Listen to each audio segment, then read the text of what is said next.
music to the noise, yeah, the mess we make. With steampunk, Kelly, Econ, and the fake. Facts and logic with a twist of jest.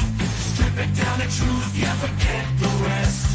Humor blows the lies right out of the park. Look beyond the shadows that set the dark. Sparks of laughter fire up the night, bringing clarity when they blur the fight.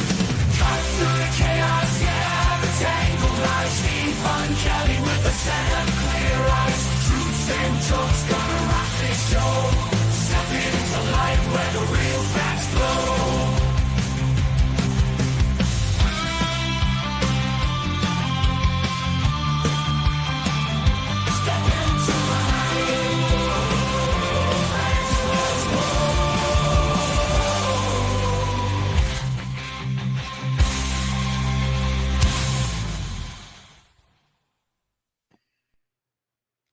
Hello, it's Steve. Are you ready to step into the light where the real facts grow? Okay, I'm ready to step in. What's the origin of that song? That's a AI song. Ah, okay. It's actually pretty jamming. I hate to admit it, Yeah. but Yeah. for an AI, I had to go through like 8 of them before I found one that I thought was pretty good. Yeah, nice. But it's catchy. It's obviously AI, but what are you gonna do? I have so much, like I say, my singing voice. I've got a voice for American Idol. And there's 2 ways you can get on American Idol, right? Okay, gotcha. I'm not getting on. I'm like Will Hung level. Okay, So, excellent. I'm probably below that, so I won't ever be going on American Idol. So, all right. So today's random icebreaker question. I do an icebreaker question with every guest. Okay. Have you ever worn leather pants? The answer is absolutely no. I have never worn leather pants. Not even in a Halloween costume. Ever wanted to? No. I cannot say that thought has ever gone through my head. Do you remember the scene with Ross in Friends where he was like wearing leather pants and he was all itchy, so he had to put some talcum powder on? And he was on a date and he like took off his pants and couldn't get them back on. That's the way I feel like my leather pants experiment would go if I ever tried it. All right, good to know. Don't recall that, but yeah, sounds great. I'm gonna avoid the leather pants. I gotta say. There you go. We are on the same page. All right, so Steve is on here today to talk about the damage that is being done to the economy by Donald Trump and Doge and all of that stuff. Just a little bit of an intro, and then I'll let Steve talk more about himself. He has a PhD from Wharton, and he's an assistant professor at UTSA. He specializes in, what is it, healthcare or something? Organizational and healthcare economics. Okay. And what is organizational economics? So organizational economics is the study of using economic principles to understand how organizations run. So we think about things like incentives within the organization, what's the best way to allocate tasks within an organization, and how you can run organizations most efficiently. And so you're more of a microeconomist than a macroeconomist. I am an applied microeconomist. And you are a retired lieutenant colonel in the Army? That's right. And you were the CFO of BAMC? Yeah. So Brooke Army Medical Center is a level 1 trauma center. It's in San Antonio, Texas. It's the military health system's largest hospital. If I remember right, I don't know if I ever mentioned this to you, but I was stationed at Lackland Air Force Base when BAMC got started back in 86, 87. Well, maybe when BAMC moved. BAMC's been around for, 100 years.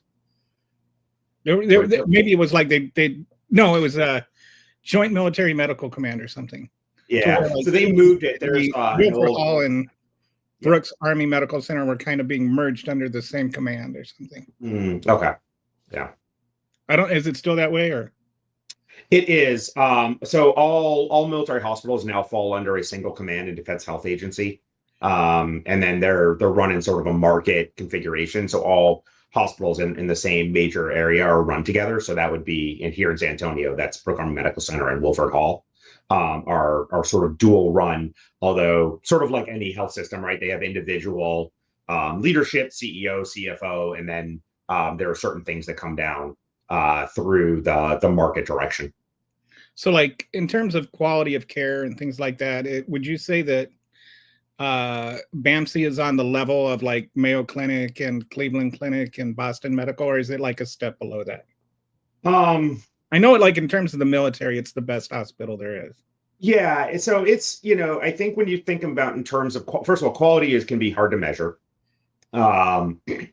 And so saying that BAMC is the top, it's certainly the biggest hospital, and it's the only level 1 trauma center, which means it's getting certain types of patients, including a lot of civilians that come in. Is it higher quality than something that's smaller? I mean, I think that's, some of those will actually score higher than BAMC on quality, but again, they have healthier patients, and so that becomes a little bit hard to really measure. It does get awarded for high quality. I'm not sure I would put it on the same level as like Cleveland Clinic or Mayo. I think those are pretty unique hospital systems that have some of the best quality in the world. And while I feel very strongly about BAMC, and certainly for trauma, BAMC does an excellent job. I think that might be overselling a little bit to put it on the same level as those specific places. Do I remember correctly that their burn unit is like world class? The burn unit is world class. And so it has the military's only burn unit as well. And it's, fairly large burn center. There aren't that many actually throughout the country. And so the burn unit does excellent work. And that's part of, like, again, with the trauma, BAMC is probably one of the places that you want to go if you have a trauma. Simply, that's what it really focuses on. But again, like Cleveland Clinic, Mayo, those are pretty unique organizations. They've had some really unique leadership. Cleveland Clinic under, Toby Cosgrove really set itself apart. They do a lot of really good stuff for cardiac care. And then there's like MD Anderson that does really, really good work for cancer. Same thing with Mayo. And I think those places, right, have really set themselves in a distinct category that it's hard for any hospital system, and specifically some government hospital systems, to have the flexibility to compete with those kinds of places when it comes to quality. So, okay. But BAMC's good enough that you know what you're talking about when it comes to... It is, yeah. I mean, look, it's a very good hospital. And so don't take that wrong way. It is a very good hospital. And anyone, if our listeners want to look up, they can look up sort of the metrics, right? So there's Leapfrog and some other organizations that rate hospitals, and you can look up and see several military hospitals, including BAMC, that do very well on these ratings. They are very high quality of care. But I also don't want to oversell, right? Like, again, right, it's not the best hospital the world has ever seen. It's a very, very good hospital. I appreciate the measured response. Yeah. and you were also, for a while, you were the CFO of Walter Reed's Institute of Research. Yeah, the Walter Reed Army Institute of Research is the military's largest biomedical research institute. So like many research, it gives grants, it receives grants, does lots of bench science, basic research, along with some more applied research. And so I can talk in depth about the challenges of the grant system, both from getting grants and from administering them. That's, and I think that's really why I wanted to emphasize some of this, just so people know you're not just talking out your butt. Like, you have both the theoretical training from Wharton and the on-the-ground practical day-to-day experience of going through processes like requesting and getting grants. And so you kind of like have, and everything in between, like you're not just saying things theoretically. There you have subjective experience. That is true. And as we talk about some of the stuff with Doge, when I took over as CFO of RARE, which is the Walter Reed Army Institute of Research, we call it RARE. When I took over RARE, they had just gone through a reduction in force. And so I can talk about some of the challenges that happen when you lay off employees, and the mechanisms which that happened. My research as an academic is all along workforce management. So I focus in healthcare because that's my background. But it is really thinking about how we manage our workforce in order to really invest in people and get the most out of them. And so we can talk pretty in depth about both the grants and how we're thinking about managing our government workforce. So let's start with the workforce part of it. Okay. Because I think that's the main headline grabber nowadays. What is the going back to, you're an organizational economist. Mm-hmm. And so what does that mean? Sure. So if you think about traditional economics, right, there's two types. There's micro and macro. And a macro economist is going to be thinking about what should interest rates be? How is that going to affect unemployment rates? Is the country going to go into a recession? Are we going to have bull markets? Those kinds of ideas. Those are largely theoretical, simply because it's really hard to get enough data to do empirical work. There is some empirical work, but they're really focused on what we would call general equilibrium. If A causes B, B causes C, C causes D, like what does the whole world sort of shape up to be on decisions? Microeconomics is really focused on the impacts of individual decisions, right? So how we think about resource allocation. If we cut Medicaid, what's that going to do? If we increase, the cost of, say, insurance, what's that going to do to number of people in the workforce? And so a large what I do is really based on what we call labor economics, how we think about those people that are in the workforce and the individual decisions that we're making. Now, many economists think about sort of government policies, right? So what happens if an additional state expands Medicaid, right? What's the impact of that Medicaid expansion on the number of people in the workforce or on their decisions regarding their insurance? You could think about things like, okay, if we go to school vouchers, what's that going to do to the quality of education or teachers? I focus much more on the sort of subunit of an organization. An organization can be government, it can be not-for-profits or nonprofits, it can be for-profit entities, and thinking about, okay, well, if we invest in on-site childcare, what's that going to do to the number of workers that have to call out sick? If we, decide that we're going to give a pay raise, how is that going to affect the overall workforce? Should we have more or less turnover? So I wrote my dissertation on turnover within physicians, right? So what does that do to patients when your primary care physician decides to move or change jobs and they're no longer seeing you? So what does that have the impact on patients? And thinking about some of the productivity losses when you have lots of turnover. I've done other work that thinks about what's the productivity differences between, say, a temporary workforce and a permanent workforce, and how we think about what's the right mix for an organization. Sometimes you want temporary because you want to be able to meet fluctuating demand. So in a hospital setting during flu season, you might need more nurses than you need for the full year. And we don't want to, if we pay the prices to have those nurses all the time when we don't need them, that's going to raise everybody's costs.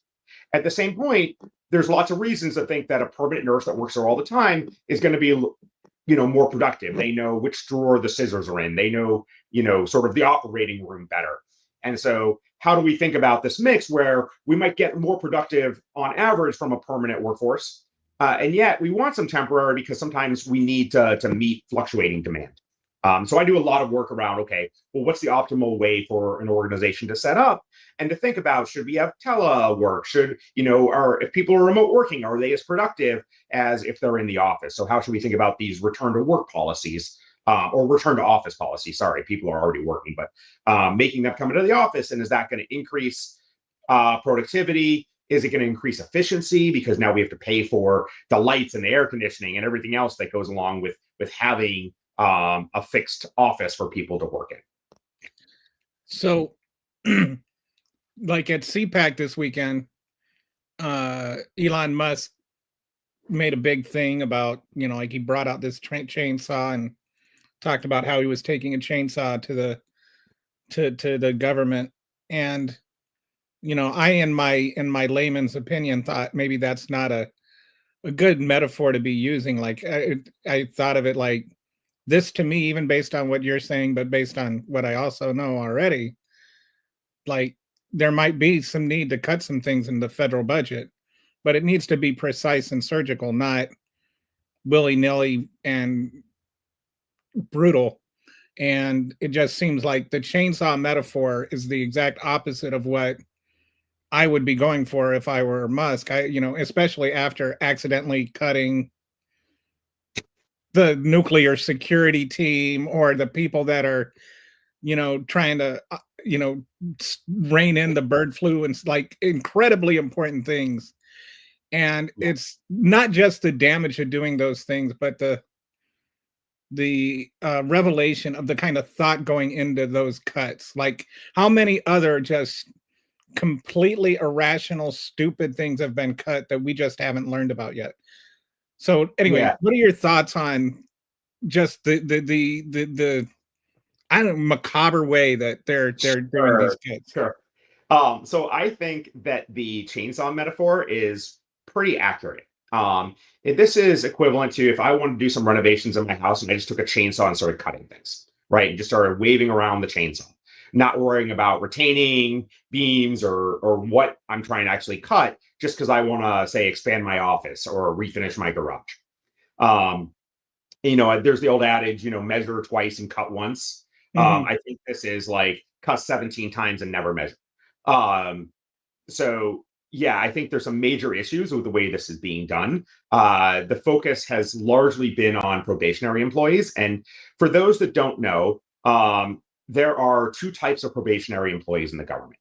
So when somebody is first hired into government service, they are considered a probationary employee for the first year they're there, which means if you hire someone in the government and they're not working out, you can terminate them at any time, right? So they're not locked into that job until they've served a year and seen that they can work in the federal government.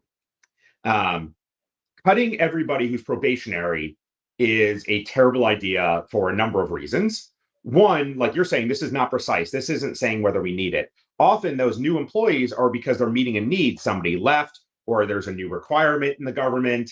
It might be some specialty that was hard to Almost get. like there's a reason they were hired.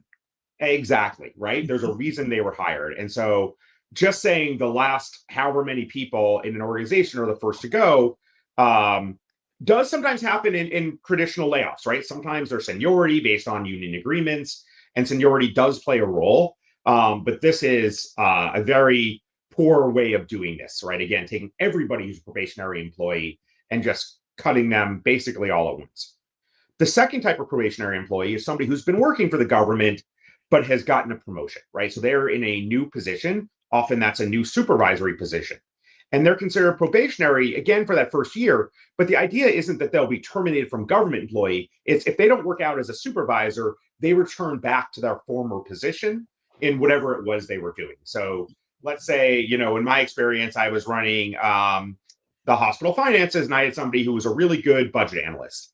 And I had a need for somebody to supervise my budget analyst. So I hire somebody, they move up a grade, but they're probationary to see if they're supervisory. And sometimes you do that and you realize somebody that was a really good technician isn't a good supervisor, right? And it's Yeah. not a good fit. And you say, okay, you know what? It was like, we're just going to put you back as a budget analyst because we don't want to necessarily lose your skill set, but you're not meant for this position. But the law is pretty clear here in that they're not supposed to be just terminated from government employment. They're supposed to go back to their previous position. But again, by And doing is there a federal workers union? there is there are several actually there's several workers unions depending on whether they're more management focused or whether they're or I'm sorry, not management focused, but whether they are certainly like more white collar versus more blue collar type employees. But there are very large workers unions. Now there are specific rules regarding like federal workers can't go on strike the way a private sector union could, but they do have significant negotiating power. And part of the challenge is they're trying to bring lawsuits regarding some of these firings. There was a court order that said the union itself didn't have standing, which means individuals have to make this lawsuit and not their union that represents them. Leave that a little bit. I'm not a lawyer and I can't really delve too much into whether that was legally justifiable or appropriate decision, but that is one of the court rulings that have come. Although there have been several also that have halted some of these terminations. Um, uh, yeah, but okay, so we have these probationary employees who are largely chosen for a reason. And it seems like there's no actual analysis going in, that it seems to be either AI or Control F, find probationary and get rid of people. And they're getting emails to say it's for performance, which doesn't seem to hold up because a lot of these people had never been, counseled on their performance. And typically, Can I, is it yeah, please. possible? Because I can see them being stupid enough that, like if you think of probation, oh, he's on probation, right? Then he's like just gotten out of jail and, like he's on probation. And then if he does something wrong, he goes back in, or like work probation. If Yeah. you think about somebody that kind of screwed up, and so now you're on probation. If you screw up again, you're fired. Is it possible these idiots that from Doge just never bothered figuring out what probation meant and just figured all these people must be bad workers and just universally decided to fire them? It is certainly possible. I mean, look, we've got, 19, 20-year-olds doing this who have no real experience. And so, whether that is the truth, I hadn't really thought about the fact that they wouldn't know what the word probationary means, but it is certainly possible. I think part of the issue is that because probationary employees can be terminated at will, it's the easiest, right? It's the low-hanging fruit. Getting people who are not probationary employees, there's a much harder process to terminate those employees. And so, by just finding the probationary employees, especially this first group, the ones who were recently hired, if all you worry about is cutting people, those are the easiest ones to cut because they don't have the protections, right? So we have a whole merit systems protection board. I've gone through this, right? So I've had to terminate civilian employees, unfortunately. Thankfully, not very often in my career. So I managed a number of civilians, but at times it did become required based on performance issues. In order to get somebody terminated, there is a whole lot of paperwork that has to be generated showing what you've done to try to reform the person, how have you put them on a performance improvement plan, and walked really, strongly through checking every potential option before termination. Now, before that, when they're probationary, those protections aren't there. But once they get through their probationary period, there's a lot of protections in place for our federal workforce, and for good reason, right? This goes back to laws passed in the 19th century that didn't want the entire federal workforce being fired just because a new president comes in or a new party takes control. And, in the mid 19th century, this is what we had, right? So it's Republican, we get all Republican federal employees, and then it's a Democrat, and we get all Democrat federal employees. And the idea was to have a professional civil service that is not, obviously people have their own political views, but that was divorced from the work that they were doing, right? These were non-political appointees. And so they got all these protections put in place to say, unless there's a real merit issue, it is very difficult to terminate. Now, the argument that I think Elon Musk and Trump and some of the GOP are making is that not every government employee is as productive as private sector employees. And that's probably true, right? Because you have protections, the incentives for some people, aren't as strong as they are in the private sector, especially if you're in at will state, where you can, an at will state means that you're employed at will and your employer can terminate you at any time. Now, even in at will states, there's generally, each companies will have protections for their employees. Often there's unions, and so it's not quite as cut and dry like that. But when you have got a lot of protections in place, you're going to have some employees that aren't the model of what maybe you want from a productivity standpoint. I've also, just for the record, worked with some pretty lazy ass people in the private sector. Oh, no, it happens everywhere. It happens everywhere, right? But as an economist, we understand that incentives matter. And if your incentives are a little bit weaker, you might have more of those in the government. Now, I don't like to use the word lazy because, again, I think that people react to their incentives, and we don't know what's going on in people's private lives, and maybe they've got lots of other things going on, or maybe they just value their leisure time more than some other people who are more intrinsically motivated for that job. What about somebody that goes golfing like virtually every single day? Won't name any names. I'm gonna leave that one there. I'm not saying there's no such thing as a lazy person. Sometimes you have better and sometimes you have worse employees, right? Some or more productive and less productive employees. And as long as they're meeting the minimum requirements, we give them protections. So, it's a little bit more complicated than that. But the challenge is there's this sort of trope of the lazy federal government worker. And that's really what it is, right? It's a trope, just like, we can go back to the 80s or 90s, and there was this like trope of like the welfare queens, right? Which really, like, in practice, we really don't see those things. Now, is there somebody on welfare that shouldn't be using it? Probably in a country of 330 million people, you'll be able to find anecdotes.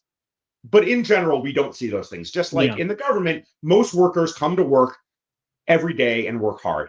You will occasionally have poor performers, but we have systems in place to deal with poor performers. So we'll pause on that for just a second while I introduce you to Nahan, my co-host. Hi. Sorry for the Nahan, late this is Steve. entrance. I had some things I had to do. No worries. Good to see you. You too. I'm excited. What are you guys talking about right now? We're talking about laying off massive amounts of federal workers. Yeah, sounds like a great. And so Steve was just talking about, there might the whole premise with Musk and Doge is that there are some federal workers that maybe aren't up to snuff, but the way they're going about it is just completely irresponsible and reckless. Yeah, what I would add to that, there's going to be workers that skate anywhere, and there's procedures in place in the federal government to find those workers. And well, I think part of the challenge here is their underlying assumption, right? You can see this in many of the things that Musk has. I don't know what the word is for tweeted now. X out. I don't know what the right term is. No, but whatever. It's still Twitter. Okay, yeah. I've been kind of like kind of putting X and Twitter together, and so I just calling it shitted. Okay. Well, anyway, so even better. Yeah, he's put several things out through these mechanisms that say, we're going to move people from low productivity government jobs to high productivity private sector jobs. And so he has this assumption, this underlying assumption that the private sector is necessarily more productive than the government. Now, there are times when that may be true, but that is a very strong assumption without knowing what our workers are doing, right? We have some really great parts of the government and really important work that the government does that can't necessarily be privatized or would be very, very difficult, right? We don't want to privatize national defense. We don't want to privatize, many aspects, and somebody gets into an argument, but, anywhere we have sort of a collective action problem. So things like environmental protections, putting that in the hands of like the private sector is acting, whatever, the wolf to guard the hen house. Right. Well, especially when you have a special government employee who has conflicts of interest with these types of changes, like just generally speaking. Yeah. I mean, there's all these conflicts of interest with Musk and the government contracts, which I find very, very concerning. But even just putting on my economics blinders, this just doesn't make sense, right? So even if we took all of that out and said, if Trump had the nation's best interest at heart, which I don't believe he does, let's take that aside. The doubt, whatever. Yeah, and even say that these Doge bros have the best interest at heart. What they're doing doesn't make sense. Doge bros, I love that. Doge bros. That's what they're going to be called from now on. Even if Big Balls had our best interest at heart. Yes. That's the garage band. Doge, Big Balls and the Doge Bros. Like, something I like to point out is that when we think about efficiency, right? So the Department of Government Efficiency, which isn't really a government department, but they've reworked another department that looks at, digital integration and now call it Doge. Even if you believe that they are looking for productivity, right, and efficiency, right, Department of Government Efficiency, the definition of efficiency is outputs divided by inputs, right? What are you getting for what are you putting in? And what I'll say is what they're doing is the equivalent. If I looked at my budget and said, I need to be more efficient in how I'm spending my household budget. And I looked and said, you know what? My car payment is, whatever, $100 a month. And I pay this much for gas to get to work. You know what? I'm just going to cut that. I'm going to get rid of my car and not going to go to work anymore. Fire the car. Fire the car. Exactly. Fire the car. Don't show up to work because I'm saving myself money, but then I'm bringing in way less revenue too, right? Like, right. You're breaking the whole system down. Yeah. Essentially. Yeah. And so this just doesn't make sense from any sort of an efficiency standpoint. And I go back, right? So I've taught finance before, right? I was a CFO, as we've mentioned. And if you think that, like, the amount of money you have, and we can call this profit in a for-profit, but just the amount of money you have is your revenue minus your costs. And so, yes, you can cut costs, right? But like, also you can just increase your outputs. But cutting costs in a way that's also going to reduce your outputs is not efficient. Yeah, but I don't think cutting $2 billion out of the spending of the government is going to be better when you also add $4 billion to the deficit. Like, I just don't see how that works. Just to be clear, these are trillions, right? Trillions. Sorry. They said $8 billion was cut, or they saved $8 billion, and it was $8 million from. Yeah. Whatever. So yes, they inflate zeros, but they're trying to cut $4 trillion in revenue. Math is hard. Math is hard. I don't math in public personally, so Yeah. It doesn't make sense from any standpoint of thinking about what is efficient, unless your belief, which again, I think this is their underlying assumption, is that government is bad. And part of this, I do believe, like what you were saying, is that, government investigates and keeps our private sector honest, right? It prevents what we call crony capitalism, where, sort of like the oligarchy and what was going on in the Soviet or in Russia post-Soviet Union, where the companies really just gained power and used that, in order to control. We've had in this country a history of government, What's that? It's also kleptocracy, right? Exactly, right. But we've had a system of government monitoring the private sector. I'm an economist. I love markets. I think markets are great. Markets aren't perfect, right? Sure. Markets break down, and the government was there to make sure that appropriate safety is going in, that we're not allowing financial instruments to fraud people who are making their investments. And it seems like the whole point of this is anybody who's holding the private sector in check is getting fired right now. And it's really they're just like ixnay on the Inspector General's A. Yeah, exactly, right. And so all those people that are out there to keep things going. And again, we have a robust private sector. It's one of the reasons that we have such a high GDP in the US. Our country is amazingly productive, right? More so than just about anywhere in the world. We know that we're richer, but we're also very, very productive. And we're taking a chainsaw, to use that metaphor, to this, and we're going to really decrease our productivity because people are going to lose trust in what's going on.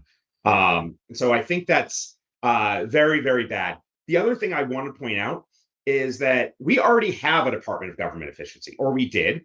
It's called the GAO, or Government Accountability Office. Yeah. Right. So we already had an organization. CPMB, I thought. What's that? CPMB. Is that not right? So CPMB. Are you talking? I'm not sure. I'm not sure. Maybe I'm getting the acronym wrong. Either way, it's the one. So we have the consumer protections. If that's what we're talking about, right? That is what we're talking about. Yeah. CFPB. I think it's Yes, Consumer that's Financial right. Protections. Right. And so we do have that to protect people, but even beyond, right? So let's say we're worried about fraud in the government, Mhm. right? We're worried that there are contracts being paid that we don't need or are overpriced. That's what the GAO does. It investigates that. And so if you think the GAO isn't well enough resourced to do that, the solution to that is to fund the GAO at a higher level so they can Right. get in and they can really understand what's going on. It's not to create a second organization to do the same thing that the first one was doing, and allow them to go in and just create, Those are career professionals also that have been doing that work for a very long time. Exactly. You know what I found interesting? Nonpartisan as well. Exactly.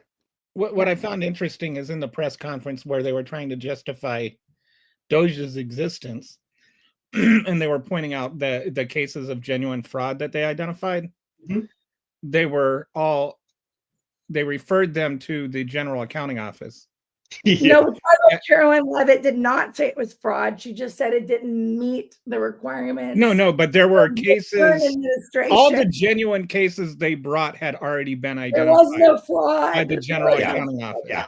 Doge Yeah. did not come up with anything They at just all didn't new. like it. They just didn't like Yeah. what was happening. Yeah. Is what it was. Yeah, well, there's definitely the whole, like, most of it is just stuff that they didn't vote for. Mhm. But there were, like, a few isolated instances of actual fraud, and they referred the reporters to the General Accounting Office to identify those, which means the General Accounting Office is doing the job it's supposed to do. Right. Like, it's working. And, Yeah. like, another thing I don't think people realize is there's a website, usaspending.org or gov.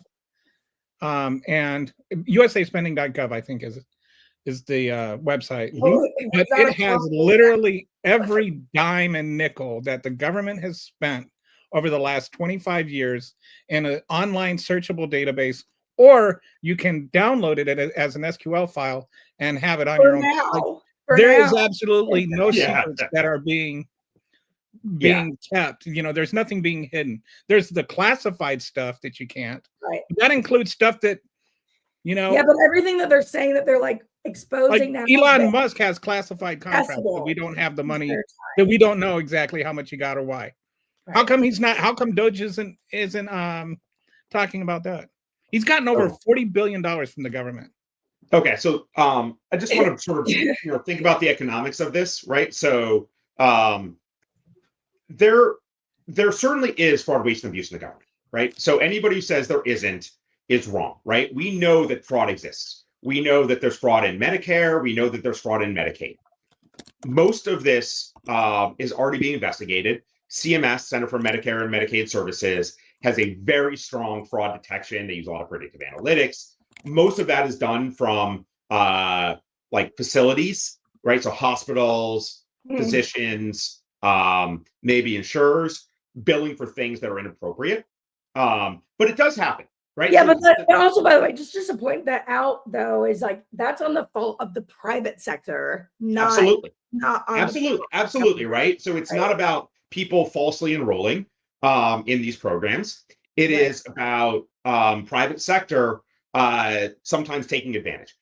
But again, we already have processes to get at these. And if you think that they're not doing a good enough job, let's invest more in those rather than creating this like wreaking havoc by just, taking this buzzsaw and starting to fire people with this, again, underlying assumption that there must be fraud.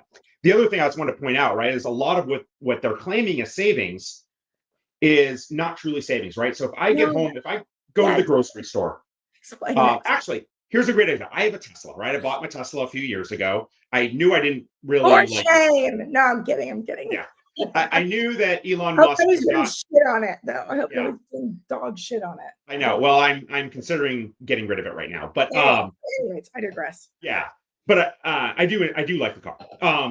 All that aside, right? Like I liked it. I knew Elon Musk sort of didn't really like what he was doing, but this was before I knew exactly how bad he was.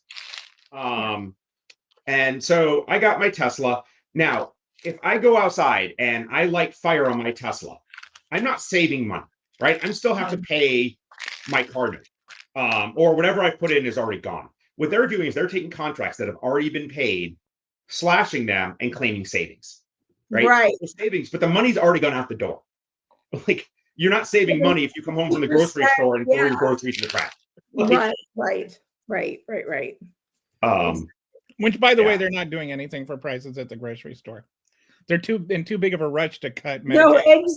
eggs are too big math now. Yeah. No, but So they're planning there's- on it anyways still. So, here we are. So Steve, I just want to clear up something. You weren't saying that it's cheaper to drive to work than to work from home, right? No, not at all. Not at all. Look, work from home is a little bit more complex. It can be cheaper. A lot of it relies on what you're asking people to do at home, the employees that you're hiring. And so I don't think that there's a one size fit all for whether, an organization should have work from home. The way this was working in the government, right? So I had some employees that work from home, and I had some employees that I didn't allow to work from home, right? Depending on what their purpose was, and whether I thought like there was appropriate oversight on those individuals that they could work from home. And so often you get more productivity from work from home because people aren't having to commute. Yeah, exactly, right? Sometimes you don't have distractions. Now, sometimes you lose out on what we would call like the water cooler conversations, right? The integration. And so I think it is a more complex subject. In some places, those conversations are really important, right? In some places, they're less important. There's lots of jobs that can be outsourced, but that can be done at home. And whether that makes sense really just depends on the organization and the specific jobs and the specific people. And so, again, coming in and saying everybody has to be in the office doesn't make sense, especially when many organizations made decisions to, say, sell buildings because they didn't need as many offices. I was going to say, I think that's probably something that a lot of people don't realize, like how much real estate investment has gone into people working in the office, especially for the government. And that's what they're like, we need to actually prove that this investment is important, right? Like what we're paying for this property. And it's not just the real estate offices. Like in Austin, there are a lot of these sort of tech centers, I guess you would call where there's like 5 or 6 massive buildings with 1,000 people that work in each building. And so there's a corresponding fast food restaurant industry that's built right in that same area, and homes that are sold within walking distance. So it's like there's an entire microeconomy in that whole system. And if you take out the workers, you're taking out that economy. But I think that would just kind of transition to the home more. But let me actually add one more thing here, Kelly, if you don't mind, before we go on. Even if people work from home are less productive, right? So let's say that people work from home are 10% less productive, which I don't necessarily, again, I don't think that's true I think there are many people that are more productive, but let's just conditional, like make the assumption people are 10% less productive. But now somebody who decides to move, I don't need to pay the cost of replacing them. I don't need to onboard somebody new. I potentially have a much bigger pool of people to hire because somebody who's living in rural Ohio can work for my organization in Texas. And so the things that it provides are sometimes, again, this efficiency, outputs divided by inputs. Even if certain levels of those outputs go down, if my inputs drop dramatically, like the cost of those inputs drop dramatically, I can be more efficient. Maybe I need to hire an additional person, but I'm going to have such a bigger pool in order to do this that I'm going to get better workers on average. Right. Yeah. That makes a lot of sense. A lot of sense. So just one thing that like Neverfall he's a regular watcher, and he's very much into like climate change and natural energy and cutting the amount of energy we use. And he's talking about the the other impact of work from home, which is that we just use a lot less gas and it's a lot better for climate change. Is this a cost that economists factor into things? Absolutely. Absolutely. Now, it depends on the economist, right? So, like, this is better for climate change. You'll have two kinds of economists that are thinking about that, right? So, you're going to have a microeconomist that's focused on that subject that's going to say, okay, maybe what's the impact of remote from home or work from home policies on CO2 emissions or something along those lines. And that's going to be a very specific, okay, we drop this and maybe we do some extrapolation to what that means. You're also going to have more of the macro thinking, okay, well, okay, so we have less CO2 emissions. It implies this. It implies, I'm not a climate change economist, so I don't know all the, the A, B, C, and D of here, but maybe there's going to go into more of the broader models of what this means. What's it mean for, putting up retaining walls in New Orleans against the Gulf or something like that. Again, the macro The Gulf of what? Sorry, just had to get that in. Yeah. The Gulf of Mexico. I refuse to call it anything else. But there are people who are going to think about the larger sort of long scale impacts of these, and there's going to be people thinking about the short term impacts of these. But both are like highly relevant type of research that's being done to understand, okay, if people are driving less, what does that mean? Now, what does it mean for the cost of energy, right? So you can think about oil prices, right? So let's think about more traditional combustion engines that use a certain amount of fuel. Well, we're talking about energy independence, right? So we worry about energy coming in from different countries, whether that's Russia, whether that's the Middle East. And so if you reduce demand for fuel, for gasoline, which is made from oil, then you're going to reduce the cost of that oil, right? It's gonna increase sort of how much we can use of our natural resources and not have to import from other countries. And so there is even a national security reason that you may want to think about work from home simply from the demand for fossil fuels. What about, and this is just something that just occurred to me. Like, so you have these big, huge office buildings that, hold, say it's 2,000 people, right? And so you've got the electricity to run that in a state like Texas, where air conditioning is expensive, versus those people working from home, but then they'd be running their air conditioning from home. How does that work out? Like, assuming some of them, their spouse already stays at home all day, so it's not going to be any extra cost and so on. Is that kind of thing factored in? It is. So again, as economists, we really think about trade-offs, right? And so understanding one thing goes up, one thing goes down. And so certainly there's this, right? Like, if we're going to have to run air conditioning in buildings more versus their homes, and what's the air conditioning level of their homes? Now that depends on, do people, a lot of people have the sort of the smart, thermostats that when they're at work, it raises the temperature and brings it back down. When they're, in the evening or something. How many buildings are being air conditioned less, right? What's the impact on those?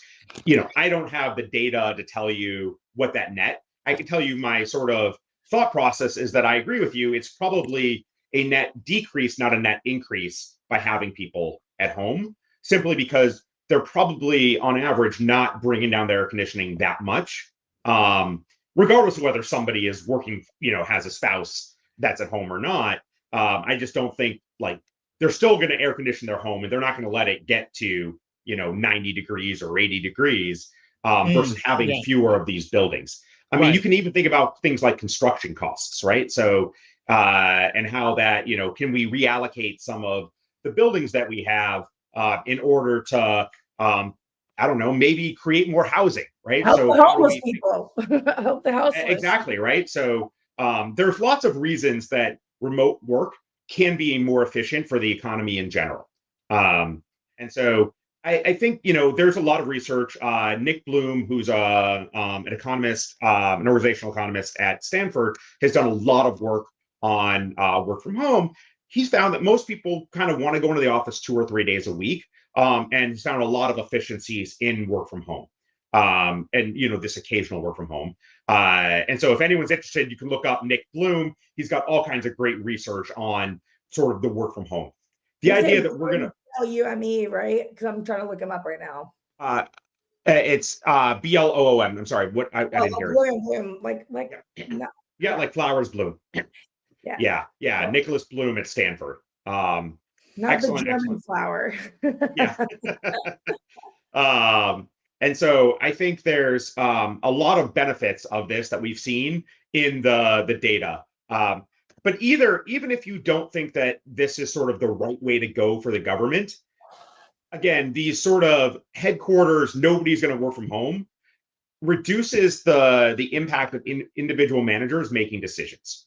And by and large, these decisions, the reason that we want to make them individually is I'm going to bring up sort of the conservative economics icon of Hayek, right? So Hayek, very famous economist, talked about, sort of bottom up decision making simply because people at the point of whatever it's the customer or of an organization, right, the bottom level, have more information of what Hayek calls the idiosyncrasies of time and place, or idiosyncratic knowledge of time and place, right? They know exactly the situation that's going on, where when you have somebody sitting in DC, they don't know the specific situation that's going on, and whether that makes sense.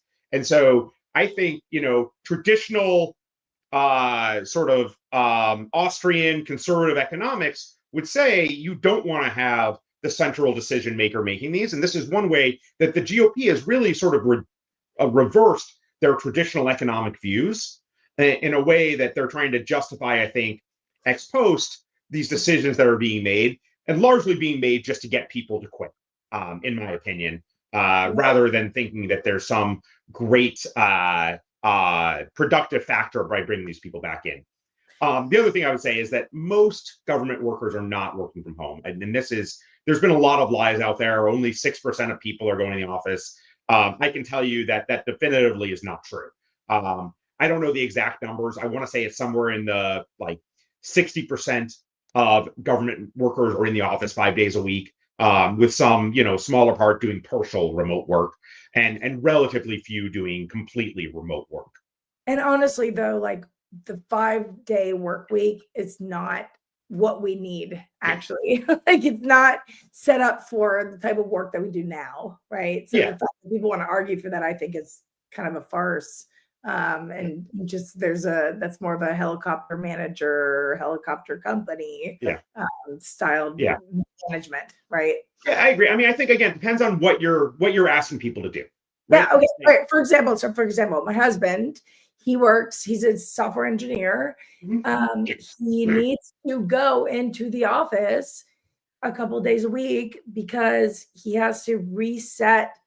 And this is probably this is actually there's, hold on, let me just tell you what I'm going to tell you first. He has to go in and reset the MRI machines that he codes for. He has to physically do it. He can't do it remotely. He actually has to be there to do it, right? So that I can understand. However, the funny thing is that there is an ability for them to be able to reset it remotely, but the company doesn't want to invest in updating their systems so that they can, right? And so there's there's a mixed bag there, I feel like. I don't know, your thoughts. Yeah, I mean, when I was supervising people, I had some that it made very easy sense that they could work from home. What they were doing was largely computer driven and didn't need to be on site. And for some of those, you weren't as worried about cybersecurity threats, right? So certain things where you're really worried about cybersecurity, you might want them in person, or things that are specifically customer facing. I mean, I worked in a healthcare institute. Having my nurses work remotely often wouldn't make sense. Now, there are some things that remotely. Yeah. It's hard to take somebody's blood pressure remotely. Yeah, right. It just doesn't make sense for some occupations to be able to do this. Where others, it makes complete sense. Yeah, that's fair. I don't think any reasonable person wouldn't see the Yeah. difference between that. There's right? actually Exactly. like what I was doing before, technical writing. I would write help center articles for Google. Well, at least that's how it started off until I got promoted a few times.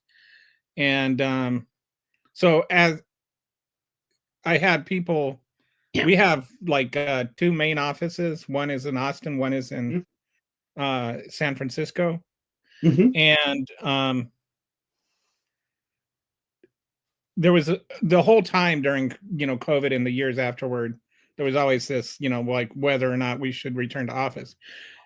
As soon as we went to work from home, productivity on the team jumped up like 30%. Dude, huge. That's what I'm saying. Like, I It don't was know we were what a lot more because the kind of work we did Mhm. was very like focused. yeah, You had to be able to concentrate, it's and okay to we were silence. like right like in Austin, we were right next to this call center where people would like be talking really loud and stuff, and it was really hard to concentrate. So when we went to work from home, our productivity went up through the roof. Well, after a few years of this, the management was like returning to office, and they were working from the office, but they, like I don't know how it is in other places, but at least in this our team was pretty isolated. We were, we had like our TLs and our trainers and our lead writers who were like the leadership, and then like the senior writers and the general writers who did, most of the work, but like the lead writers would peer review everybody and stuff like that. Anyway, Yeah. we were a very efficient team. We were making like like our team itself was making like buku bucks for Accenture. And they so the Accenture management, which nobody in management had ever worked on the team at all. And they would work with Google, who also had never worked on the team at all. Mhm. And they would decide what we needed to do next, or like how to manage the team. And they would walk around the building, and there wouldn't be anybody to like yell at or to tell to get to work or whatever. So they felt useless. So they started because they needed to feel like they had some value to the organization. They ended up trying to, for a while, they tried to promote return to office, but we pushed back really hard and was like, no, we don't want to go back. And eventually we won that. But I feel like some of the whole work from office thing is built on a false paradigm that you're going to work better or work harder if you're working from the office and there's oversight. Because I feel like there are people that are going to be lazy either way. Right. And, Yeah. being in the office actually gives a lot of, like, some of the laziest people I ever met were people that worked in the desk next to me. Yeah. Look, I think so. There's this concept we call presenteeism, right? So people are mostly familiar with absenteeism. People who don't show up to work. Presenteeism. Presenteeism is I show up to work, but I don't do a lot, right? And sometimes that's because people are showing up sick. Sometimes it's just because these people are not as intrinsically motivated as other employees. Again, I don't know that there's one right way, and I think one of the beauties of this country is to allow organizations to decide for themselves. So Accenture or Google could say, "Hey, we want people back in," and if that caused them to lose money, then market dynamics are going to say they're going to back off from that, right? So what happened? It seems like that's exactly what happened. Employees pushed back. They realized that they were going to have a turnover issue, and they back off from it. I don't want to put sort of the value thing that, oh, these are people just looking for somebody to yell at, right? I'm not. Maybe that's true in some organizations. Well, I mean, that was just the observation of the people that had returned to offices. Yeah. There are some benefits from having people in a set area, and each organization needs to be able to decide for themselves. The thing I would add, right? So we've talked a lot about remote work, but I think flexible work hours also is part of this, right? So depending on what you're doing, 100%. Yeah. right? If you can work, 40 Get the hours. job done. If the job gets done by the timeline, why do you give a fuck about when I'm working at what time? Exactly, right? Now, again, if you're doing customer service and you got to be there to like answer I'd your be there calls. for the 9 to 5, whatever. I Right. get that. And that might not work. But for many organizations, like what you were talking about, Kelly, right? Like I'm doing technical writing. It probably doesn't matter what hours you do technical writing. Mhm.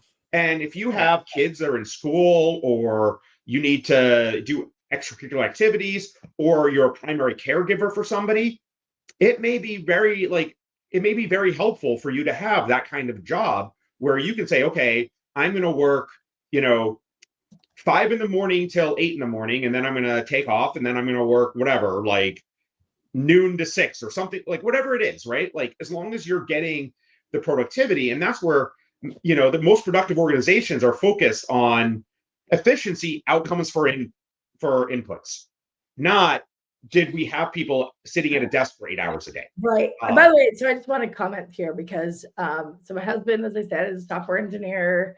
He's got his master's degree in computer science, and he's smarter than me in some ways. I'll give him that, okay? But I'm sure that didn't hurt at all to say. he might have heard that. I mean, it's okay. It's okay. It's fine. I love you. No, but like there is something to say about the fact that like he will take time and like maybe take God, maybe I shouldn't say this because maybe his company wouldn't like it, but it's good.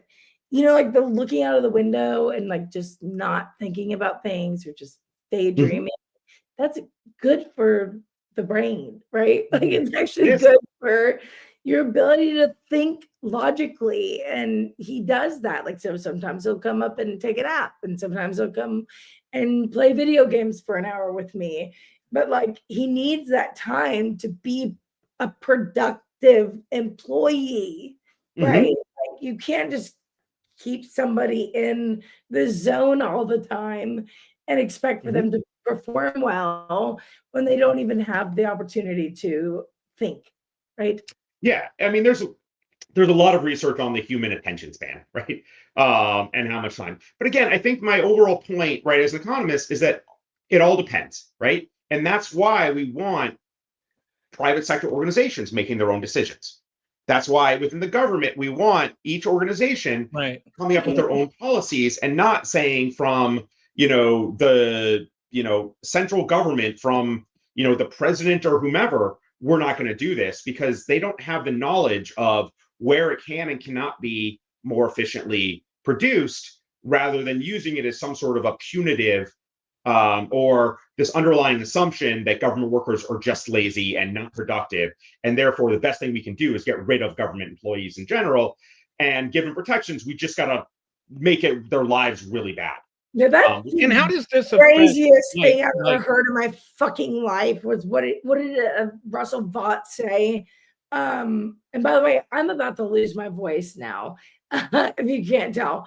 Russell Vought said that he was like, I want federal employees to be afraid.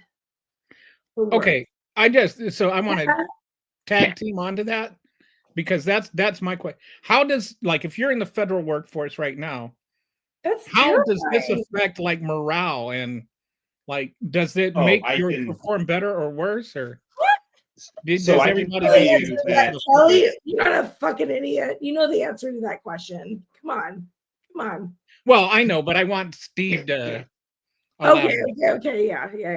Fair. All right. So, I mean, I think I think anybody can sort of surmise that morale is down, right? So, anytime you're afraid for your job, your morale isn't down. I can tell you in my experience, having managed a number of organizations in the federal government, when morale is down, you have less productive employees, right? Yes. They're worried about it.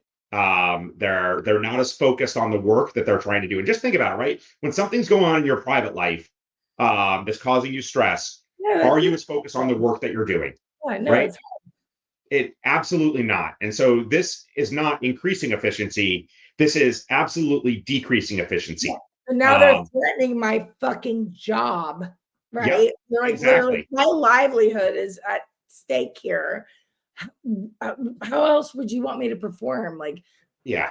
I mean, I guess what I expect from the majority of people is that they have some sense of morals. And so the fact that they're like, oh yeah, we're not just willing to just go and follow suit,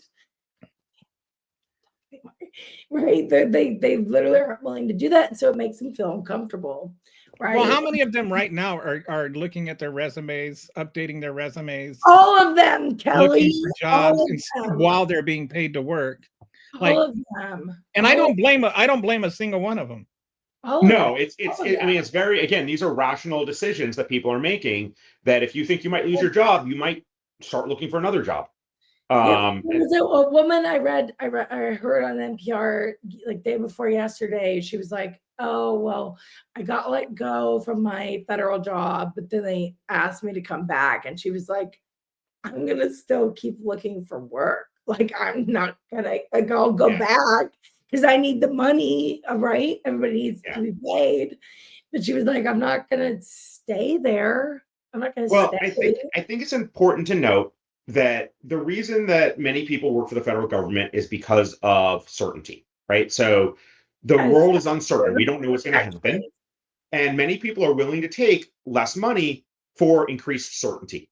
Government still has a pension system. It still has, there are many benefits to working for the federal government that lots of people want to get in and work for the federal government, historically. And even if it pays less money, you're reducing this like long tail of, I don't know what's risk management. Exactly. And so when you're increasing uncertainty and you're still paying lower wages, you're not going to get the best people, right? By and large. And again, like there are some really good people that might still work for the government. And so I don't want to make it sound like all of a sudden we're just going to have, you know, sort of low productivity workers. But in general, on average, you're going to lower that because the people with more options who are willing to take less money because of their risk profile are no longer going to be willing to do that because now you've increased the risk of working for the federal government. And so I think this is going to have reverberations, even if the courts block all of this. I think this is going to have long-term reverberations because of the uncertainty. Yeah, Steve, I think there's going to be a problem where, like what Trump has said about the people that he wants to be working for him and about, if you know, you're not breaking the law if you're protecting the country or whatever the Napoleon quote was. Like he's going to bring those people into the government now. Like I see that. I see that. And so we're going to get some people that are not qualified, but they are people that support him, and that's a dangerous factor. I mean, that's the politicization here is also very bad. Yeah, it's very bad. So, very bad. I mean, it seems obvious that we're going to have a recession, and some people are already starting to predict one. What are your thoughts on that? Yeah, so in full disclosure, again, I'm a microeconomist, not a macroeconomist. Recessions are generally predicted by more macro. That said, I'll tell you sort of my sense of it. Obviously, I'm still trained in some of these things. Is that when you lay off a bunch of workers, that's not a good thing for the economy, right? And that's basically what we're doing is we're taking an organization of over 2 million people and laying off a high number of them. All of this work is going to increase the unemployment, and that's likely to lead to a recession. Now, I told you before, Kelly, before we started, that I think our economy was probably due for some sort of a reset anyway. And I don't think it mattered whether Trump or Harris got voted in from sort of, were we going to go into a recession or some sort of a correction, maybe not a technical recession. You know, we have inflation issues. Now, the US had done better than other countries under Biden, but we still had an inflation issue.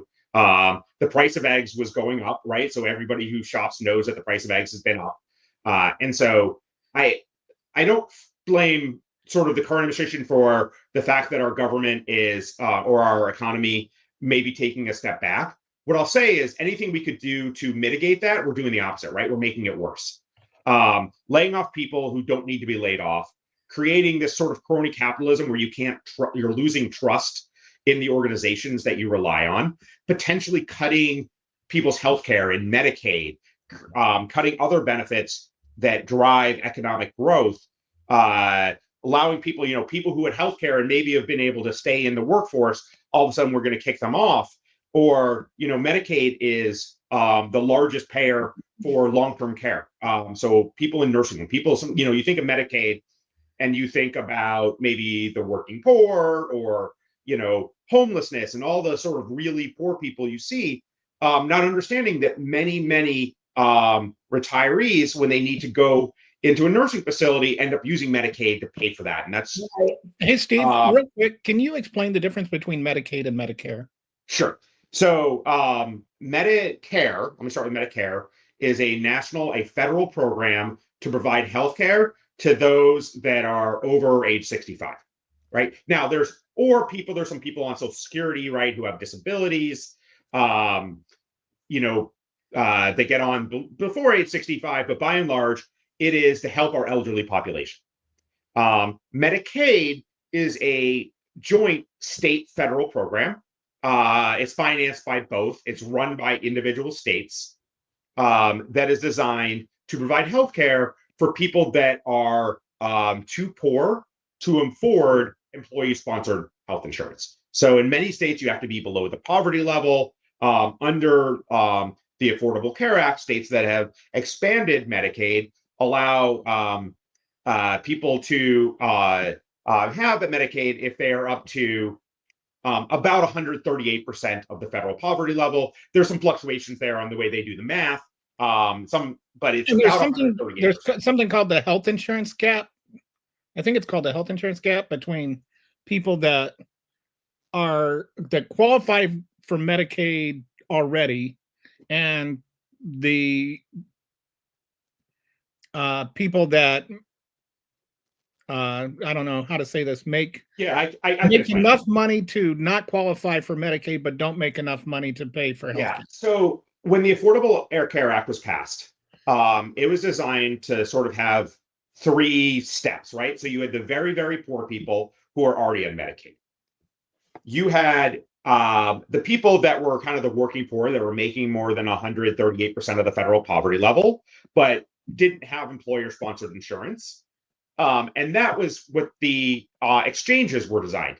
And then you had this middle group, right? You had this middle group of people that were traditionally too well off for Medicaid, but not well enough off to enroll in the exchanges. And that was supposed to be the Medicaid expansion, which originally was required by all states.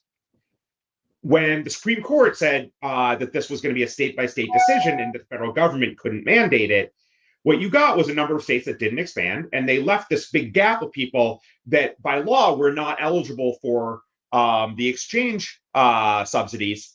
Subsidies meaning that they made it cheaper for people that couldn't afford the full cost of insurance, but were too well off for Medicaid. And so I think these people aren't making like 6 figures, right? They're making like $25,000 a year. Yeah. So the federal poverty level for a family of one is somewhere around, I want to say like $16,000, $17,000. And so you're talking about, even if you're talking about like a family of 4, you're talking about a family of 4 making somewhere in the, $35,000, $40,000 range, right? As a family income. And so you're not talking about like wealthy people making 6 figures in here. You're talking about fairly poor. And it goes up. The subsidies start at 138% and they go up to about 400% of the federal poverty level. At some, you don't get as much if you're closer to the high end. If you're at 138%, you get a fairly strong subsidy. Like if you don't have any income, they'll pay 100% of your premium. If you make 50,000, they'll pay 50% of your premium. You have to make at least 138% of the federal poverty level again, because if you're making less than that, the idea was that you'd be on Medicaid. But some states have very, very restrictive Medicaid requirements, meaning that you have this group of people that you don't have any support for under the current law. Right. And the fear of the budget that's being passed right now with the cuts to Medicaid that are included in it, so they don't specify what these cuts are. They dictate a dollar amount. But basically, cutting Medicaid is the only place that this can come from. And so because of the numbers, right? If you look at things like SNAP, like these are small programs that don't have anywhere near enough to pay for these programs. The only thing that has a high enough cost, other than Medicare, Social Security, and national defense, which aren't going to be touched, is Medicaid. And so states that have expanded are going to have to consider whether they want to maintain that expansion. And part of that is because the way the expansion worked was the states would pick up about 10%, and the federal government would pick up about 90% of these costs under the ACA. And so if the federal government cuts these this money going to the states are by and large not going to have the financial health to be able to afford these programs for their individuals, and a lot of people are going to end up getting kicked off Medicaid. There's talks about putting in work requirements. Well, that again, this politically sounds great, right? Why would somebody who's not working and not disabled not work, and why should they be getting benefits without the understanding that about 2/3 of people on Medicaid already work, and of the other third, the vast majority of them are either primary caregivers or have some sort of disability where they can't work. And so it's like there's a very small, right? It's about 92%. Dangerous territory here. Well, and what's, I mean, again, like what doesn't when make I was sense.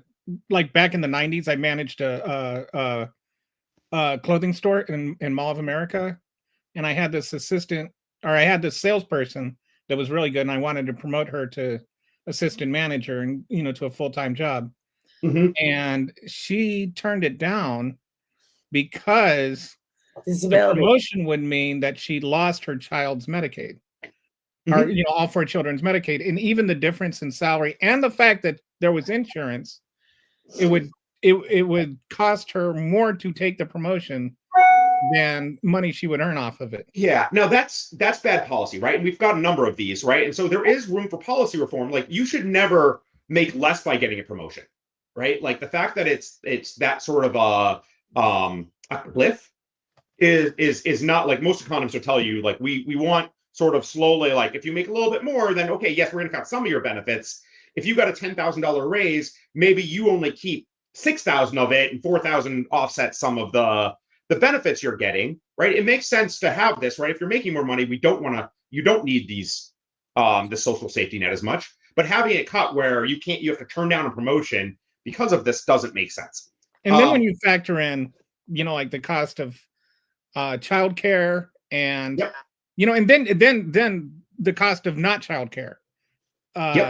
Like, you have people that end up like they say, growing up on the streets and like raising themselves, and then they end up in these criminal environments, and like a lot of the poor people end up in situations where they're like in gangs or whatever, because they're trying to and I'm not, it's just a fact.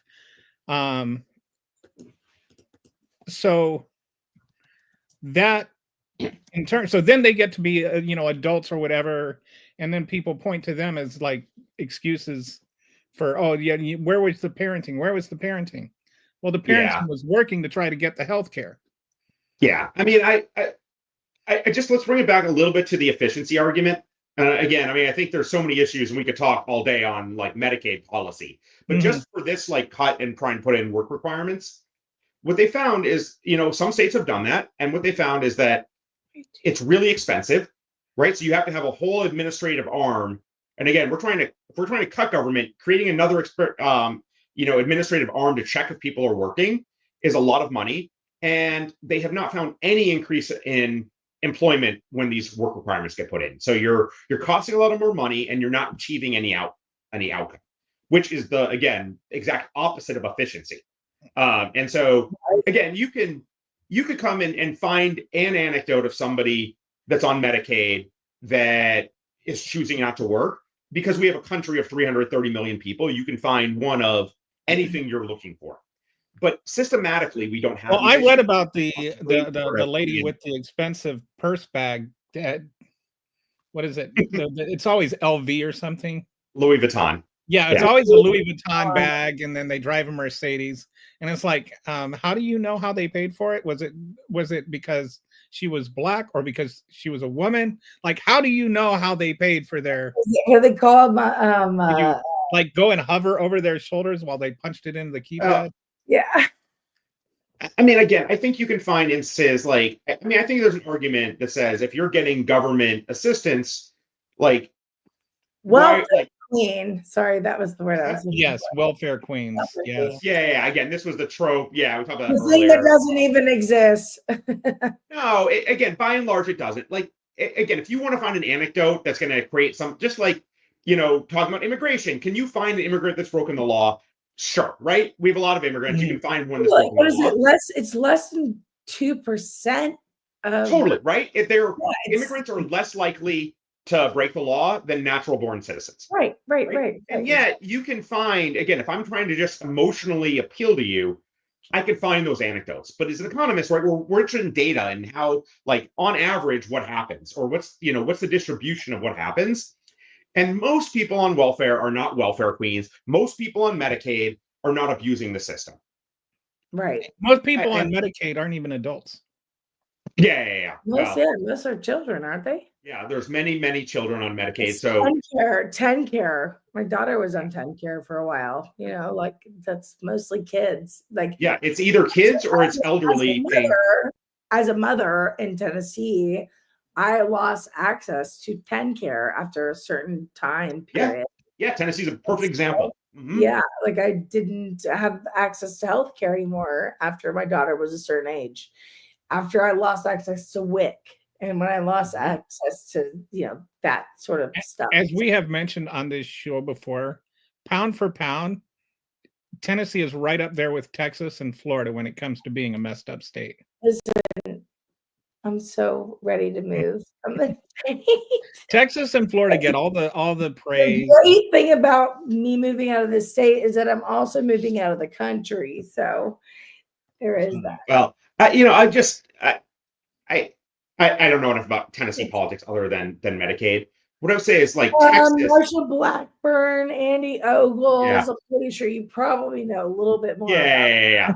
But I know how they're voting federally. But you talk about like Tennessee policy. Yeah, I get like Tennessee specific, right? What I would say is Texas. So Texas has some really bad, especially thinking about like women's right to choose and Governor Abbott and some of these policies. Texas also does some really good things. And so I don't want to, sit here and Houston. say There's Houston. Houston exists in Texas. Yeah, it does. And actually the state puts a lot of money into its public university system. Like there are some good things, right? There's a reason that a lot of private companies are moving to Texas. So I think it's more complicated than saying like this state good, this state bad. I think, there are good policies and bad policies. When it comes to its treatment of poor, of the poor. Yeah, absolutely. I do have to say that, like, we can't not talk about it like that, though. Like, I think it's important that we do, because it shines a light on the fact that, like, shit is fucked up, right? Like, I worry a little bit about too broad a brush, right? And again, like, I don't think that that's too broad of a brush, though. When, like, I mean, people are suffering. Like, I don't think it's too broad of a brush. I mean, I personally, which Kelly does know, which I can't tell you, my own experiences with the concerns of too broad of a brush within the area that I live in. No, I don't think that I think that's a good thing. I think it's a good thing to look at it like that. I think I guess it depends on your purpose. So my job as an economist is to sort of take a very analytical look at things. And no so shit. even like what? No shit. So even something like Medicaid, right? So Texas, the number of people, if we expand Medicaid in Texas that are eligible, is really high, and it's really expensive for the state. Now, is there a way to get there? I absolutely believe there is a way to get there. Is there a way to get there without doing any kind of tax increase? Probably not. Or cut, funding for our public universities or something else where that money is going. And so do I believe like every state should expand Medicaid? 100% I believe that. But these decisions can't just be made in a vacuum, because again, we've got enough of a cost that we got to figure out how to pay for those things. And I'll bring that even just to like the federal government. Stop paying for the military. Okay. less military spending, and I am sick, so I'm Okay. gonna continue to cough. Yeah. But like, let's be real. Like, The depending thing is on about military spending, a lot of stuff that falls under defense spending is not actually defense spending. it's not. But It's it's like if you can get mercenary. yourself counted as defense spending, then you become untouchable. So there's kind of like a lot of there's a lot of like magic work behind the tables to make things like that's a big part of There's a perfect when you're world. getting in your which bill passed. everyone- If you can get it tucked under defense spending, Yeah. then it's like it's a sacred cow that will never be touched, even Yeah. though it's I'll it's like it touch has that nothing to do with defense cow. spending. Let me touch the cow. Like, it's what it is like we're funding certain things that like don't make any sense, right? It's not about like the VA or anything like that seems logical, right? That we're spending money on. It's that we can't even pass an audit for 7 Well, let me years. so I work through these audits, right? These audits are not designed for government work. They're not designed for military work. The military sometimes spends money that it's not designed to make a profit. These audits are designed in a way. So all this like, oh, the Army hasn't passed an audit, I would tell you is, in my opinion, complete BS, right? The audits aren't Oh, you designed. think I've gone so? through these audits. Really? What's that? You think Yes. so? Yeah. Okay. Why? I actually know so. Having Oh, worked in the a government. man that knows things. Tell me more. Well, I mean, again, so we think about like equipment. So one of the things they want you to account for all these things. Well, when sometimes we use consumables, right? The military uses things for a purpose, and that thing is now gone, right? And we didn't earn money for it in a way that they want to show like the earnings of some of these things, right? Like, or do we leave some equipment in whatever country? Well, sometimes it makes sense to leave that country, that hundred, go to the US aid thing, right? Which is not defense spending, but it's still government spending. The best thing we can do for national defense is make people not want to kill us, right? How do we do that? We make their lives better. And so beyond the humanitarian of trying to take care of HIV or whatever it is in Africa, it also prevents condoms in Gaza in what's the country? yeah, Mozambique. Mozambique. Right? So we want to provide condoms to places that have big HIV, right? We want to think about fighting Ebola when it, erupts in West Africa. Yeah. Simply because, again, that's like keeping people better off, makes them less likely to join an extremist group and to try to hurt us. Right. And so, again, from an audit standpoint, these things don't meet the criteria of what they want because these audits are largely run by private sector auditors who have not created the system for a government. And we don't want a government that's run like a business. This idea that we want government run like a business is a fallacy because that's not what the government does. The government is not a business. We're not trying to make a profit. Slow-moving machine intentionally. It is. That on purpose. Yeah. Right. If I could just, I only have about 10 more minutes, but I want to talk a little bit while I'm on here, if it's okay, about what's going on with science and grant funding. Do it. So your viewers or listeners may have heard that there's this push to make grant overhead be limited at 15%. And I know that Musk has tweeted out, why do universities with tens of billions of dollars of endowments need this level of overhead? And I want to put a couple things in perspective. So, and I'll just back up, and I can't remember if we talked about this earlier or not, but I've been on both sides of it. So as I'm a federally funded researcher, so I've applied for and gotten grants. I also worked on the other side for the Medical Research Command, or the Army Medical Research Command, both sort of issuing grants on that side, as well as CFO of Research Institute setting overhead rates, within the government. I'll start with, are overhead rates too high? In some places, they probably are, right? That's a far cry from they need to be 15%. And I do that just to sort of give them their due. The problem with what Musk is saying is endowments can't be used for these purposes. Endowments are legally often have requirements on what you can use them for. So I'm going to donate money for student scholarships or whatever it is. Beyond that, endowments are like your retirement fund.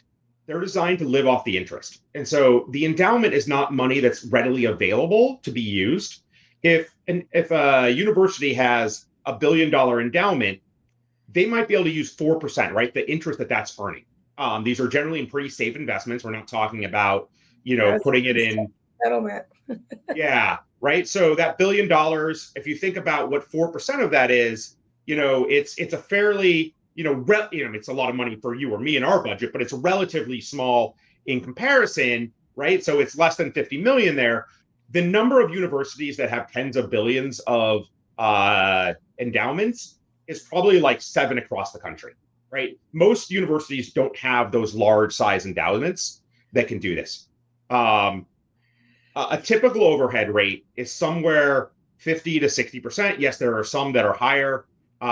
When I did this in the government, and the government had a bunch of costs that were already paid for through other government appropriations, so I didn't need to raise nearly as much as private sector universities. I was never able to get our overhead rate down below 30 to 35%. And that's with lots of our overhead just being directly paid for in the government. Just one second. Like, I'm just like scrolling through, and again, apologize for my voice. Like, I'm about to be gone. Hold on. I'm looking at his timeline, and you're referencing his comments on this particular thing. I don't see it. So can you point me in the direction of what it is you're talking about, where he's talking about it? Sure. So NIH put out, I don't know, maybe a few weeks ago, that they were going to unilaterally cap overhead rates at 15%. Okay. And previously, the government has negotiated overhead rates. So my university is like 52%. I know others are in the 60 to 70% rate. Right now, these are sort of on top. It's a multiplier, so it doesn't mean actually 50% of the money coming in.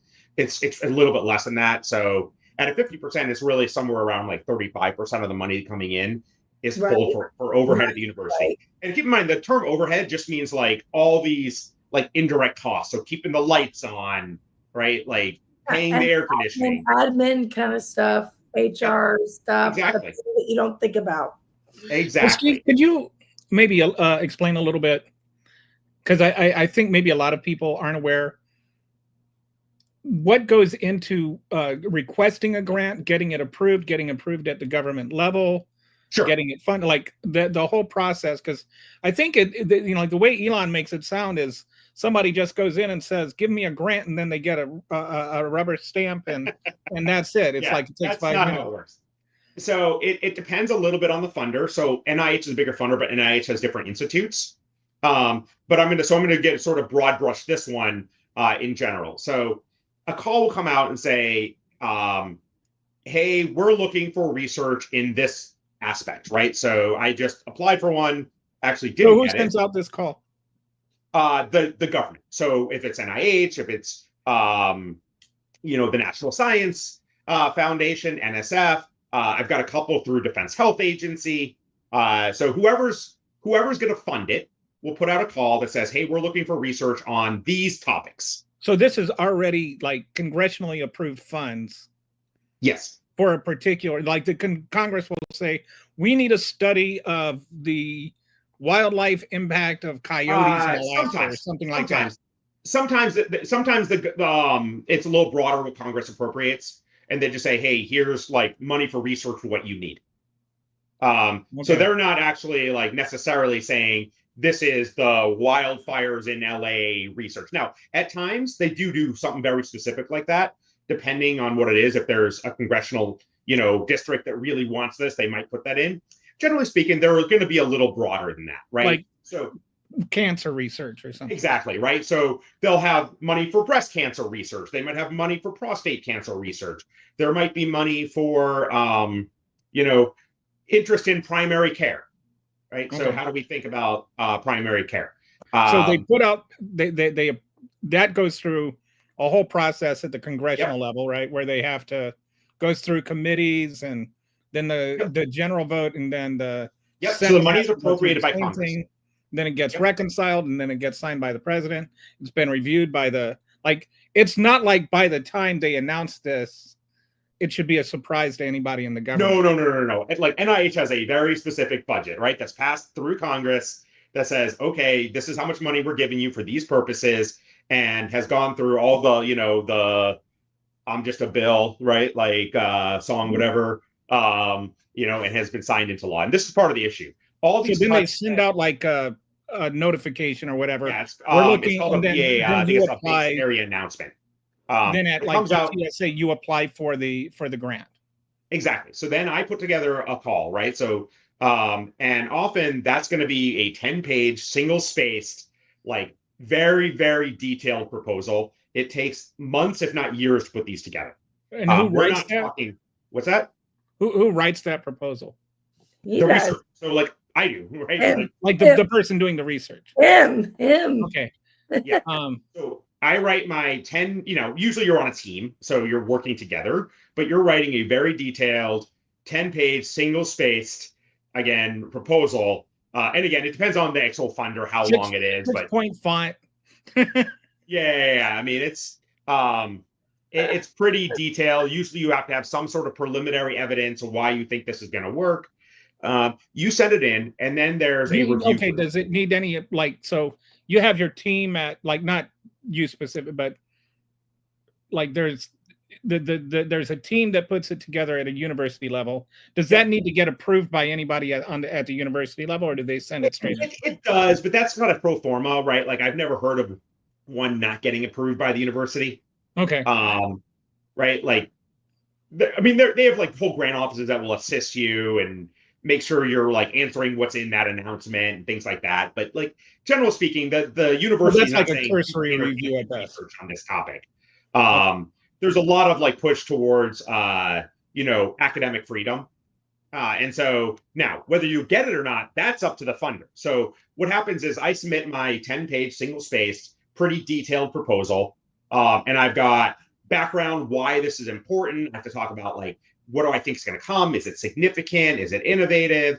Here's the methods I'm going to use. Here's how I'm going to do it. And here's some bunch of information about my team and why we're qualified to do this.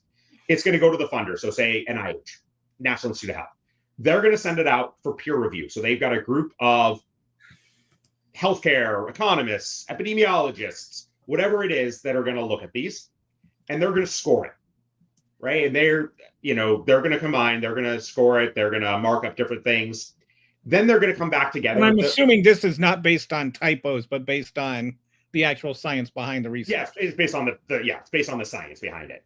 And so there's like 5 different categories. How significant is it? How feasible, right? Or what you're saying, would it actually, like, do we think it'll actually work? Yeah. How scientifically valid is it? Is your team equipped enough to be able to do this? Right. So if I say I'm going to do a bunch of things in medicine, but I don't have a doctor on my team, that's likely to get really downgraded on the team. Right. And so they're going to look at this, and then they're going to have a study group. So this is part of the things that were paused that was causing a big issue with science, is they had paused the meetings of these study groups, who are the people that NIH has contracted with to rank order these proposals, right? So these aren't, so this is like your, because some people are going to have a working knowledge that is way beyond any of us, but they're going to be in a room or something, and they're going to dive deeper into the suggestion research to see if it's valid. They're the fucking like they know what they're talking about already. Yeah. But So these are the experts meeting. These are the experts in this subject working on behalf of NIH, sitting there saying, okay, based on our scores, and then they're going to talk about them, and they're going to give each one, it's against percentile, right? So this was. Is that going to happen anymore now, by the way? For now, it still is happening. They paused it for a while, but they're back up.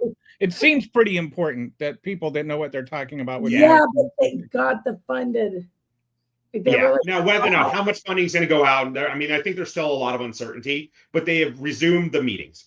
Right, good. So they look at these, they rank them, you get a percentile. Then at the end of the day, the funder, NIH, whoever it is, NSF, will look at those scores and they'll decide, okay, we're going to fund these three, we're not going to fund these three. Now, it could be because of exactly on the rankings, or it could be like, yeah, this one got a little bit lower score, but we think this is really important for what we want to do. Do you know, off the top of your head, if you don't, I'll look it up, what % of grant applications get approved? So it really depends on the funder. It's, yeah, I think I'll say probably less than 25%. It really depends on the funder, though, so it's hard for me to say broadly outside. So typically, would that be a success rate? Yeah. Yeah. Okay, hold on. I'm looking. Yeah. Yeah. But Because the bottom line is these are very white lab coats, something that was 15% of grants. 15% according to Wikipedia. Again, I mean, that seems reasonable. NPR, not Wikipedia, but, this guy from White Lab Coats from think tank. Yeah. That as soon as the funding becomes available, there's like this. Yeah. People hoarding onto it to come up with big grants and stuff like that. Just to take advantage of the money. That is not a realistic portrayal of what goes on.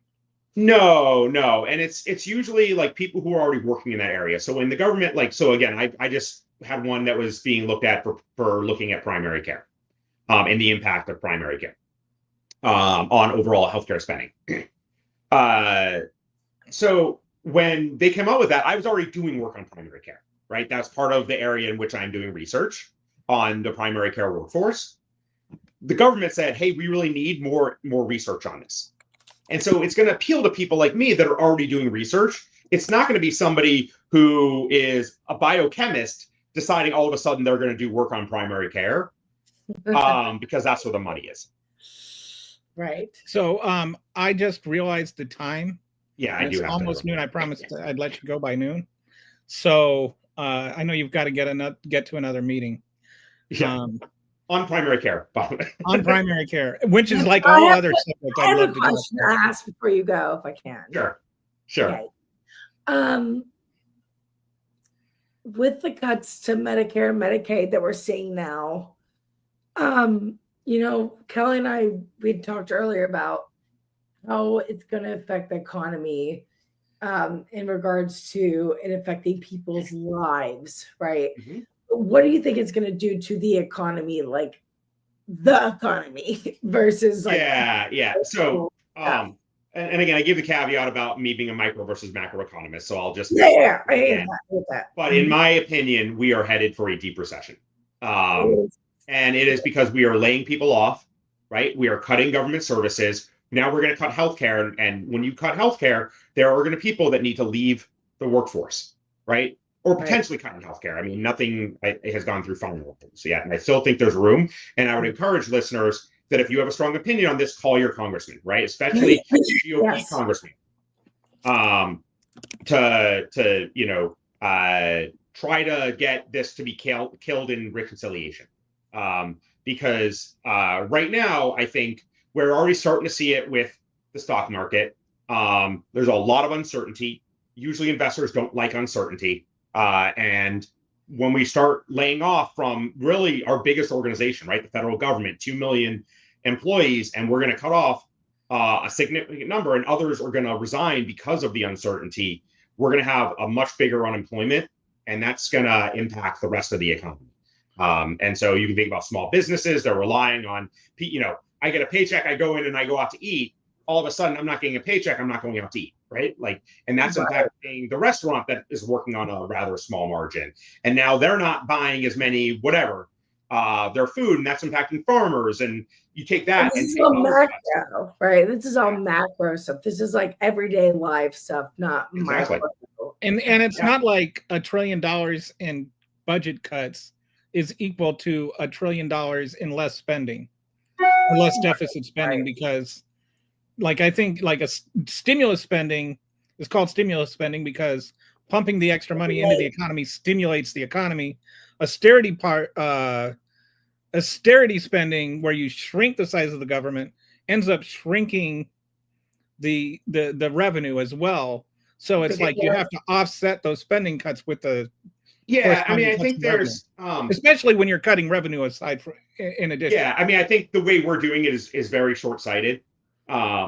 There are times when you want more expansionary and more austere policies, right? So it's not as easy to say austerity bad, stimulus good. There are times like when people like stimulus is how you get out of a recession, right? So, and this goes back to like John Maynard Keynes, and we understand that when people are out of work and we're going into this, giving them some money to spend can stimulate. Right now, we're going to go out to eat again, and we're going to drive that engine of economic growth. Mm. When we're at historically low unemployment, that's not the time to be doing economic stimulus, right? So when you do economic stimulus, when everybody's employed, now you're going to lead to more inflation. You're going to have, right? And so the idea is stimulus when you need it, but you are taking on deficit, right? You are taking on debt. And then when the economy is going well, that's when you try to raise more money, right? That's when you have higher taxes so that you can lower it when you need to. Doing this thing where we just want to stimulate all the time is a bad idea because it's going to be inflationary. Now, we saw inflation because of stimulus. Now, we had stimulus for a good reason because of everything coming out of COVID, but it did lead to inflation, right? Now, and as you said before, the inflation, there were multiple causes. It wasn't. Absolutely. There were multiple causes. It certainly was a cause. Now, does that mean we shouldn't have given stimulus when people were out of work and COVID was raging? I would absolutely say no. I think it was the right policy at the time to prevent a much deeper economic recession. But then between that and some other things, right, we had recession, or not recession, we had inflation.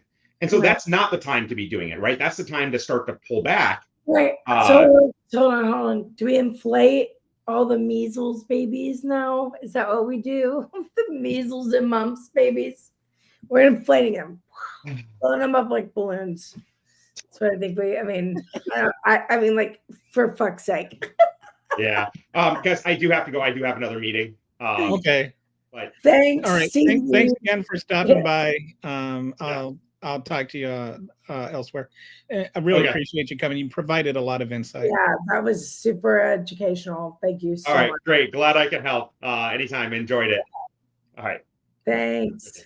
Bye. See ya. So that was fantastic. Sorry I sound like this. Doesn't sound good for me, but great. And I also have like way more questions to ask him. Yeah, he's a pretty smart guy. There's a lot of stuff. There's a lot of stuff. Okay, so what do we have going on tomorrow? Nobody on right now. If you have any suggestions. Listen, I'm going to tell everybody what Kelly just sent me. He sent me a message and it said, I have to pee so bad. So I'm going to let him go. Well, thanks for disclosing that. I also sent a pee message earlier before that. I was like, I forgot to pee. I need to pee. So, did you hear the one about the fifth grader? Or like the third grader who's in class and he raises his hand and he says, teacher, can I go to the bathroom? And the teacher says, you have to recite your ABCs first. So he says, A, B, C, D, E, F, G, H, I, J, K, L, M, N, O, Q, R, S, T, U, V, W, X, Y, Z. And she says, where's your pee? And he says, running down my leg. On the floor. So, all right. On the floor. There's your fun for the day. I love it. Okay. I'll talk to you soon. Okay. Talk to you later. Bye. Bye, guys.